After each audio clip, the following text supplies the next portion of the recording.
What's up, guys? Hero Jeff here, and wow, Smackdown was really good tonight. I enjoyed the shit out of this show. Definitely beats Raw this week, and I'm not saying Raw was bad either. Raw was pretty good. WWE's got some momentum going here. Pretty decent episode of Raw and a really good episode of Smackdown tonight. This is one of the better ones lately, but man, this is a good show they had tonight. Really enjoyed it. They got momentum though. They got momentum. They had momentum Monday. They had momentum tonight, and hopefully they can carry that into the weekend into Clash of Champions. That's on the Raw side of things. Let's get to the SmackDown side of thing now. Side of things, and let's talk about this episode of SmackDown that I thought was really good. So anyway, the show opens. Daniel Bryan's in the ring, and there's a contract table in the middle, set up, all that. So we're having some type of contract signing. And the contract signing was for the Women's Championship match between Becky Lynch and Alexa Bliss at No Mercy in a few weeks, October 9th. So, he's like, we're not going to have people, them getting into it. We're just going to have a clean signing and that's it. But we know how every single freaking contract signing ends up. It always ends up in a brawl. We never see them cleanly leave the ring and just walk back. Someone gets beat up. I mean, it's just common sense now, you know what I mean? I've never seen one where it just ended. And of course, this one had the same thing happen to it. Things kind of were going along smoothly. They were going back and forth. It was pretty good there. But then they started getting into it. Outside the ring, actually. It was more of outside the ring rather than in the ring. But they got into it. They were setting up the match. Should be an interesting match. I said it was interesting that Alexa Bliss won the match for the number one contender match, but I was completely okay with it. Like I said in my last video last week, I have no problem with it. Should be a good match. So we'll see how that goes at No Mercy, and we'll see how the rest of the build goes in the next few weeks. I don't know, how many more weeks do we have between October 9th and now? 2? 2, 3? I think 2. And we got this really good tag team match. Usos, American Alpha. American Alpha back from injury. I don't know. I'm pretty sure that was. I don't know if it was a real injury or that was just kayfabe, just faking the injury, get them off TV for a little bit. But who cares? Who cares? They're back, and they take on the Usos. The Usos heels. Obviously, when they went out, the Usos turned heel on them and damaged up Chad Gable's leg or whatever, ankle. So that's why they were out. But they're back, and the Usos are heel now. And the Usos have been on a pretty decent run so far as heels, picking up some nice wins. And tonight they do that again. They pick up a big win over American Alpha, one of the top tag teams on SmackDown. And they pick up a win, and they're going to take on Rhino Slater for the tag team titles, SmackDown tag titles at No Mercy in a few weeks. I personally would not be surprised if the Usos took the titles from them. I mean, I don't think anyone really would be surprised. I really think the only reason, like I said before, they gave the titles to Slater and Reiner was just to get the, Slater to get his contract, and, that's what I thought. But, Rhino and Slater, they've been on a nice little run. They're real over with the crowd and everything, so I don't know, you know what I mean? But I do think the Usos, they got a little momentum, the Usos, right now, as heels, so I can see them giving them the titles just to build them up again, Make them, because SmackDown really needs help in the tag team division. They don't have that many, they're not as deep as Raw when it comes to tag teams, so I could see them really giving the Usos the titles here, and I mean, I don't see how I could actually say it's even a surprise that I see them giving the titles. It really seems like it makes the most sense. Anyway, next we get Baron Corbin, Apollo Crews again. I feel like we're seeing this match every week. It's like Baron Corbin versus Dolph Ziggler back in the earlier parts of this year when we had that match every single week on Raw or pay-per-view, whatever it was, kickoff show. We just had this match, Backlash kickoff show. We were going to have this match last week, but Corbin attacked Crews from behind when he was in the ring before the match was about to happen, but then Jack Swagger came out. Nobody knew what that was all about.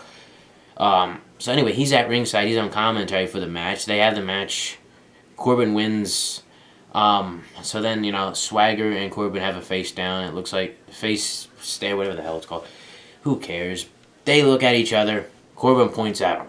He turns around. No fight. No, they didn't get into it. Nothing. Corbin just walked back. And then Apollo Crews, he looks like he's lost in the shuffle now. I don't know what he's going to be going to do, but if his feud's over with Baron Corbin, then I don't know who the hell he's going to start feuding with, because it looks like he's just lost in the shuffle. Doesn't really have anyone to feud with. Well, we'll see where that goes. I'm sure they'll put him with someone or whatever. Probably someone like Kane. You know? Kane, that's what they'll do. Alright, and we got another title match. Obviously announced yesterday on Raw on a commercial during Raw yesterday.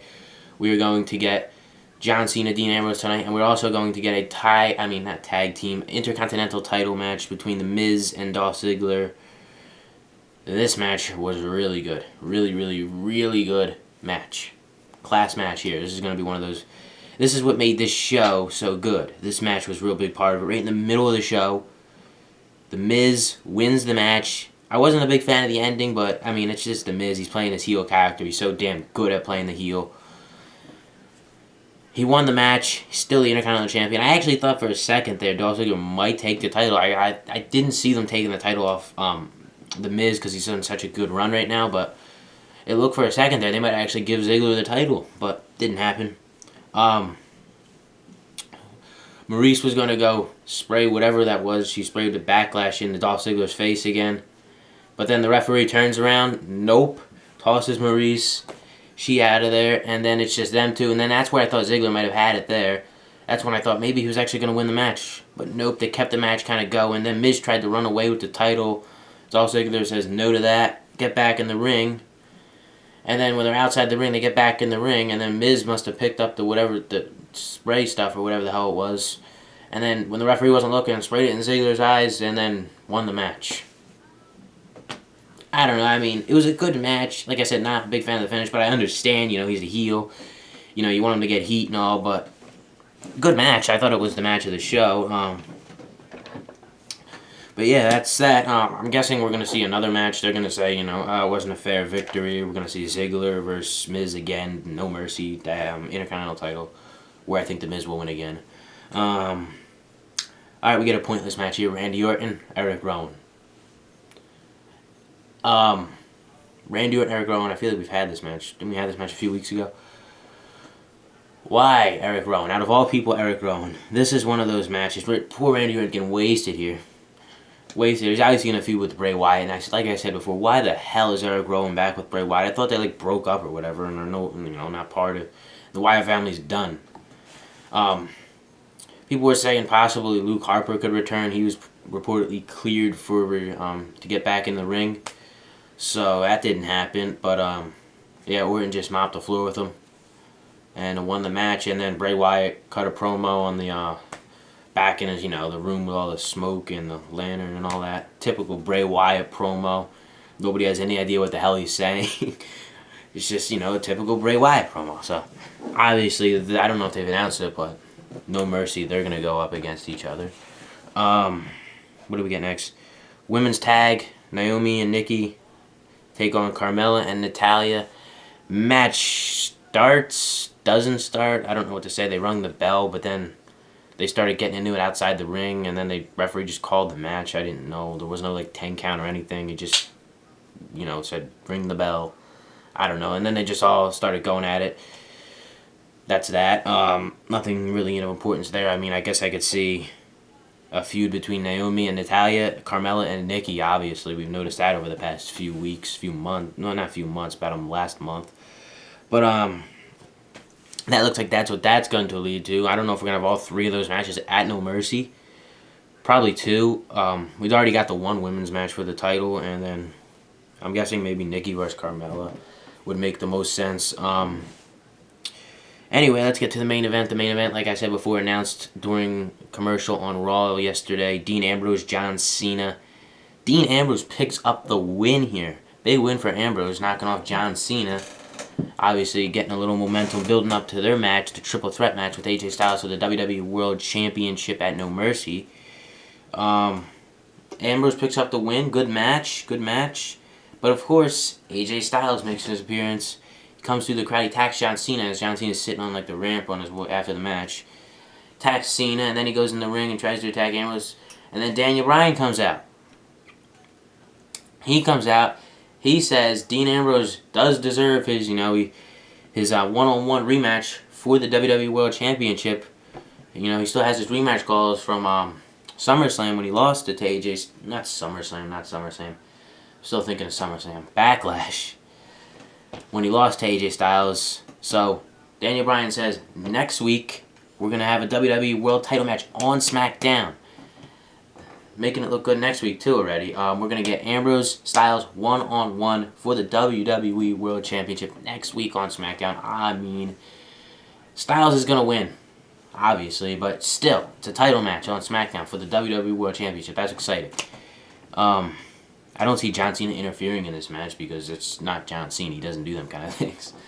I actually thought for a second they were going to actually make the match tonight, like right after that, but I'm looking at the clock and it's like 9:56. I'm thinking, nah, no way, because SmackDown, they go off there, even though they're live, they still go off there right at 10 o'clock. Unlike Raw, where, it's constantly, it says 11:05, it's over. Yesterday it ended at like 11:12 or whatever. It always goes over, it's a different time every week, but SmackDown, they still go off there. But for a sec, I was like, maybe they're actually going to do it real quick here, but I'm like, nah, next week. I'm like, they wouldn't do it there. By the time they got the match started, it'd be like 2 minutes left in the show. So yeah, next week, world title match, WWE World Title match, should be exciting. Pretty sure Styles will retain. I'd be shocked if Ambrose took the title next week. I mean, Styles is supposed to have the title for a while here. I mean, at least I heard rumors up until maybe WrestleMania they keep the title on, which is a good thing.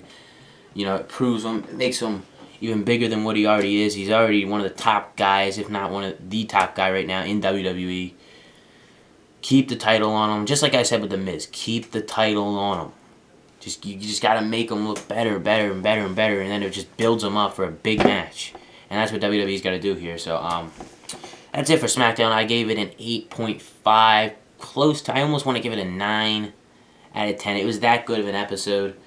Definitely beats Raw. Like I said, Raw wasn't bad either, though. I gave Raw an 8 out of 10. So far, good week for WWE. Much improvement over the last 3 weeks, whatever it's been, because it's just been kind of brutal the last few weeks. But this week was really good for WWE, and hopefully we can carry the momentum into the weekend and get a good pay-per-view Sunday for Raw Clash of Champions. I'll have the prediction video for that up Saturday afternoon, Eastern Time. I'll see you Friday for the weekend review video. Follow me on Twitter at Jeff Tuffner, and thank you for watching.